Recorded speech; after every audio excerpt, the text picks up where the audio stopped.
नमस्कार, सलाम, सत श्री अकाल and very good afternoon. Well, आज हम आपको मॉनसून, इंडियन मॉनसून के बारे में बताएंगे।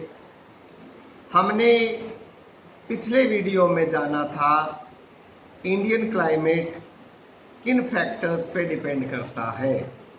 हमने ये भी जाना कि इंडिया के क्लाइमेट को मॉनसून टाइप क्लाइमेट बोला जाता है। इसका मतलब सबसे इंपॉर्टेंट हमारे लिए मॉनसून है। मॉनसून एक्सपीरियंस की जाती है इक्वेटर के आसपास, इक्वेटोरियल रीजन्स में 20 degree to the north and 20 to the south.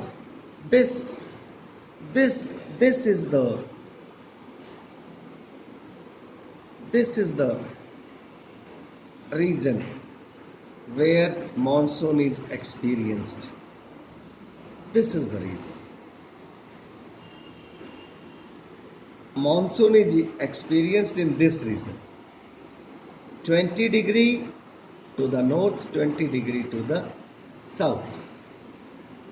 See, इस मैकेनिज्म को पूरा समझने के लिए हम 5 फैक्ट्स पे नजर डाल लेते हैं और उसके अलावा 2 और एडिशनल फैक्ट्स पे। तो टोटल 7 चीजों पे हम नजर डालेंगे। चलिए पहले 5 ज्यादा इंपॉर्टेंट चीजों पे और फिर 2 कुछ कम लेकिन इक्वली इंपॉर्टेंट चीजों पे आपका ध्यान डालेंगे और उसी से आपको पूरा पता चलेगा कि कैसे इंडियन मानसून गवर्न होती है। तो सबसे पहले हम बात करते हैं डिफरेंशियल हीटिंग और cooling of land and water क्या करती है। देखिए, differential heating of land and water, what happens? See, this creates a low pressure on the land mass and comparatively high pressure on the water. याद रखिएगा। अब दूसरी बात आती है ITCZ। ये ITCZ की पोजीशन शिफ्ट हो जाती है सन के अपरेंट मोमेंट के हिसाब से। सन के अपरेंट मोमेंट के हिसाब से ITCZ की पोजीशन शिफ्ट हो जाती है, यानी कि इंटरट्रॉपिकल कन्वर्जेंस जोन की पोजीशन शिफ्ट हो जाती है और ये शिफ्ट होकर के यहां पहुंच जाता है गंगा के प्लेन में। This is the area. Normally it is here. ये ITCZ है क्या? ITCZ दोनों विंड्स के कन्वर्जेंस का एक कहना चाहिए कि it's a ball, it's a big ball, it's a tub, okay, where both the southern as well as the northern winds converge. So normally it is parallel to the equator or 5 degree north, but in the summer it shifts somewhere here. This affects. So these are the 2 factors. Now factor number 3, high pressure area east of Madagascar. आप factors को 5 को जब तक count नहीं करेंगे तब तक बात नहीं बनेगी। This is the area. अगर मैं मैप पे आपको समझाना चाहूं तो देखिए, it is here, this is the area or somewhere here east of Madagascar. there becomes a high pressure area, and approximately ये लगभग दिस इज इक्वेटर एंड इससे ये लगभग 20 डिग्री है, 20 degree south. This is the third. Now the fourth factor. Fourth factor again I take you to the map.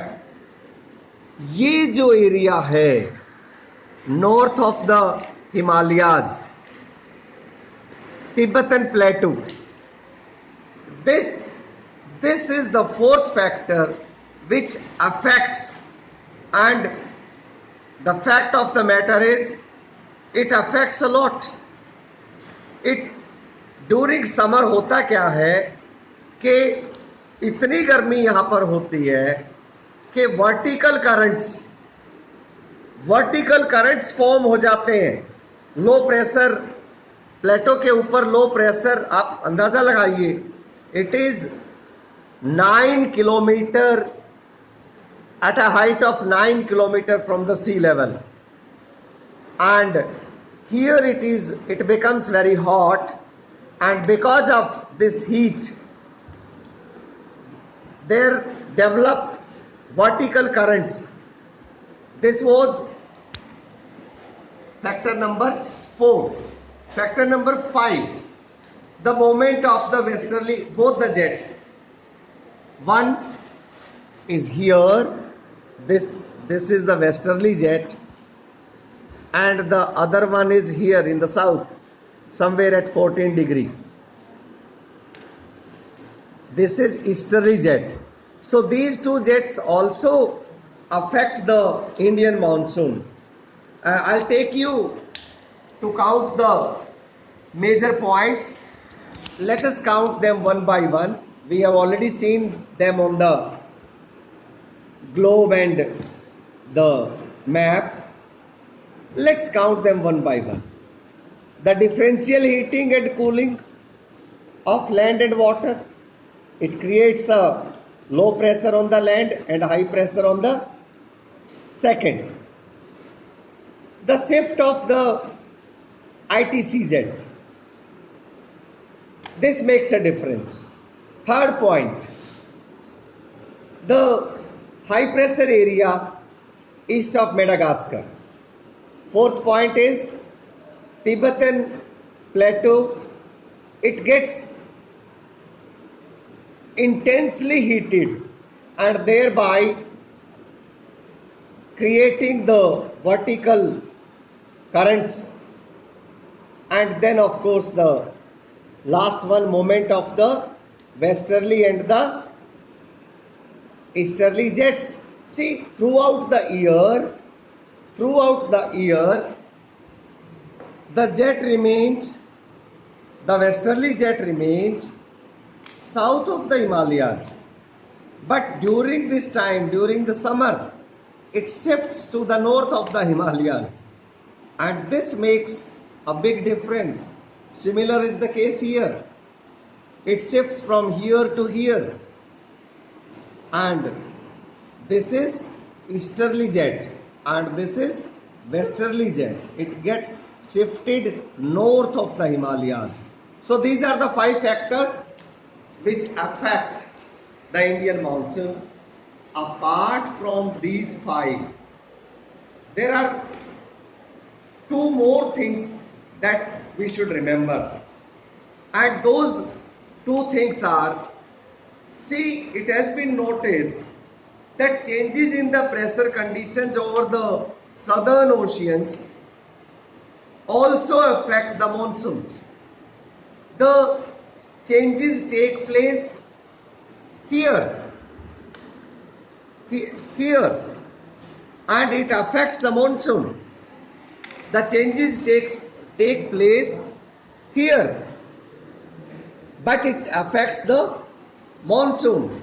And what happens is, see, this phenomena we understand named southern oscillation. What happens is, I'll take you to the Eastern South Pacific Ocean, I'll take you here. I'll take you this side. Okay. Let me show you on the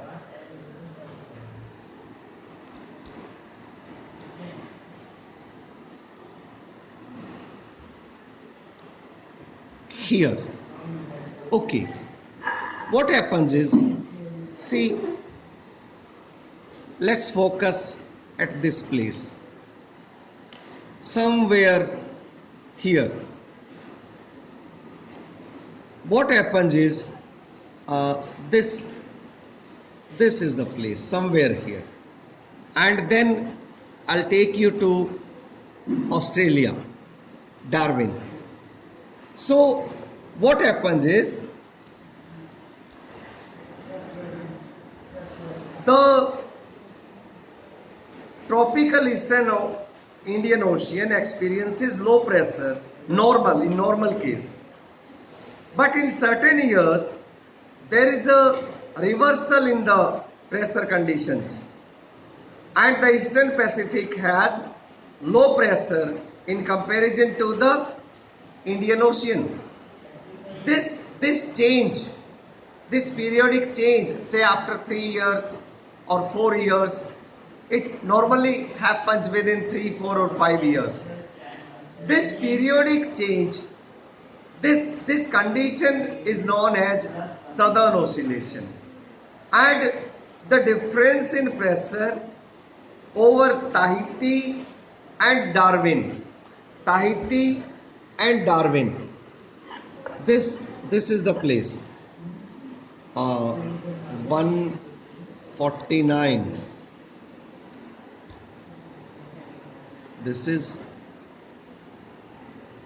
it is here.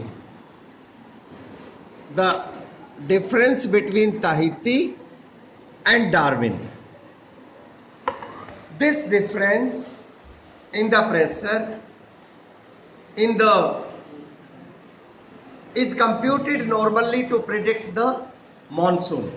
Normally, when we say this year the monsoon will be strong or the monsoon will be weak, so these are the two places we take help computing. Sometimes what happens is, the pressure difference अगर negative होंगे तो हम बोलते हैं कि इस बार का जो मानसून है वो थोड़ा सा लो रहेगा, उतनी बारिश नहीं होगी. और अगर if it is not the case, if it is positive, then monsoon is okay. So below average monsoon के लिए the difference would be negative, right? एक फीचर और कनेक्टेड है सदर्न ओसिलेशन से, और वो है El Nino. El Nino phenomena क्या है? पेरू के पास से एक करंट बहता है. अब मैं आपको अमेरिका लिए चलता हूं. This is, I am taking you here, south America. यहां से जो नॉर्मली जो करंट बहता है, ये 3-4 साल के बाद चेंज हो जाता है.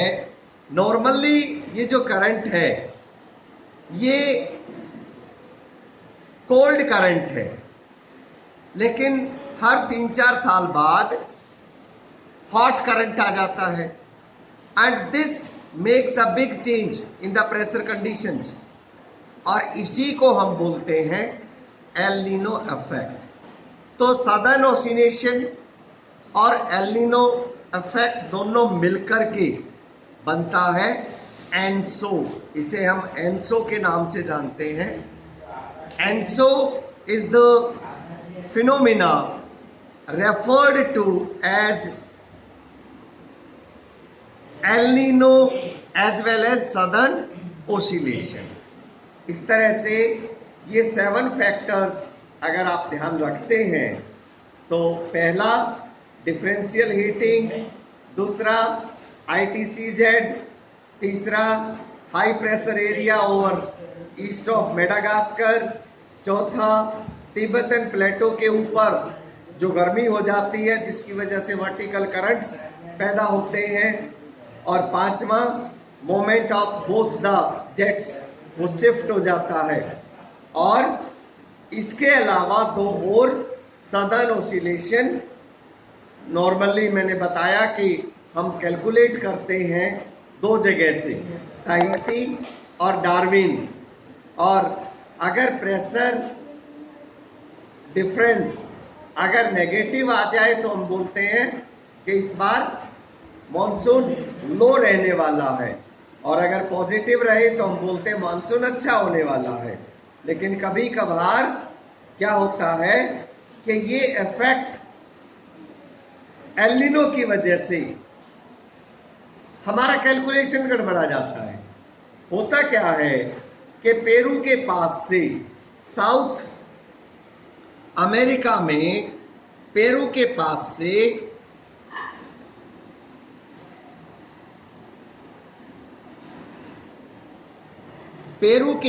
से हॉट करंट आ जाता है 3-4 साल के बाद। नॉर्मली वहां से बहता है cold current, and this makes all the difference. इससे पूरा प्रेशर कंडीशंस में चेंज आ जाता है, और जिसकी वजह से मॉनसून कई बार फेल हो जाती है और हमारे प्रिडिक्शंस भी फेल हो जाते हैं। तो इस तरह से these are the things which we should, these are the factors which we should know about Indian monsoon. हम अगले वाले वीडियो में बात करेंगे मॉनसून के बर्स्ट की और फिर उसके विड्रॉल की। Thanks for joining.